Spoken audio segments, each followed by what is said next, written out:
We are going to flip the script by turning the camera on a team member often behind the camera, Brandon Mayer, who recently returned from Normandy to participate in the 80th anniversary D-Day celebrations, right? So Brandon has a passion for military history and a soft spot for war veterans, which is perfect because it goes together with D-Day, Normandy, all of those things. So you recently went to Normandy and you're going to join us for a behind the scenes look. And I want to talk about this first picture that we've got. So this picture is of a D-Day memorial in Normandy, and this was a dream trip for you. So tell us a little bit about it. What was it like going? Yeah, I mean, it was life-changing, really. I had always wanted to go, and it being the 80th anniversary, I mean, I knew I had to be there. Just the atmosphere was going to be incredible, and there was so much to see and so much to do. I couldn't pack it all in one day or even 7 days. So I had a great experience in it, and for real, it like changed my life, just the perspective and the view of the French people there. So what was security like? Was it real tight?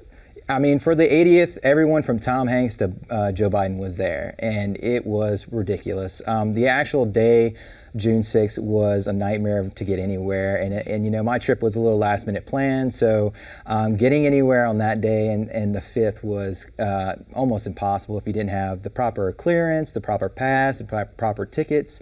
But like I said, just the atmosphere in the air, being there was amazing. So out of everything that you did, I mean, what were you the most excited to actually see?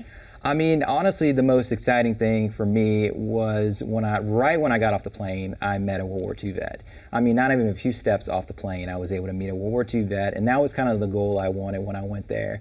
And, you know, first thing I met them, and then I also met some other people that were reenacting jumping out of the planes on June 6th. So I was able to see them and see, you know, hundreds, if not couples of hundreds of people jumping out and reenacting the day when they were not just storming the beaches, but also jumping out of planes to prep for storming the beaches. So what was the mood and the vibe? Because as I understand from your Facebook post, because you did a great job with your little travelogue chronicling everything, there were the official celebrations, but there were a lot of spontaneous, like local celebrations, right? Yeah, I mean, every little city in the area had their own little history to what their story was for that day. And you know, I mean, I was at my Airbnb and I was staying there for the day, and the Princess Anne was actually doing some type of ceremony, and I was able to see her walk and bagpipes and everything like that. So it was quite of an experience. Yet again, like no matter where you were or where you went, there was some type of